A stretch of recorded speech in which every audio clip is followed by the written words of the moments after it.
আজ কৌশিকী অমাবস্যা। আজ তারা মায়ের একটা সত্য ঘটনা আপনাদের সাথে শেয়ার করি। আর যদি কেউ পুরো ঘটনাটা জানতে চান তাহলে আমার বড় ভিডিওটা একটু গিয়ে দেখে নেবেন। আমার যখন অ্যাপেন্ডিক্স অপারেশান হয়, যখন আমি অপারেশান টেবিলে শুয়ে আছি, আমার যখন জ্ঞান ফিরছে না, তখন একজন ডাক্তারবাবু আমার গালে ফটাফট করে চড় মারছেন। আর পাশ থেকে একজন ডাক্তারবাবু বলছে, এই অপারেশানের আগে বলছিল এর ভয় পাচ্ছিল, এর একটা ইসিজি করিয়ে নিলেই হতো।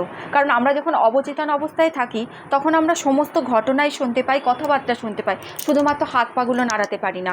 আর একদিকে দেখি যে আমার ছেলে মেয়ে আমাকে ডাকছে, মা ফিরে এসো ফিরে এসো, আমার স্বামীও ডাকছে।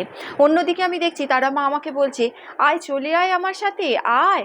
আর দেখছি আমার পেছন দিক দিয়ে রথে করে দেবতারা চলে যাচ্ছেন, আর দূরে জোনাকি পোকার মতো তারারা টিম টিম করে জ্বলছে।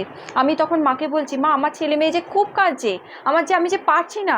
মা বলছে ফিরে যাবি? আমি ঘাটটা নাড়িয়ে জানালাম হ্যাঁ আমি ফিরে যাব। আর মাকে বললাম যে মা আমি ফিরে আসবো আমার ছেলে মেয়ে একটু বড় হলে।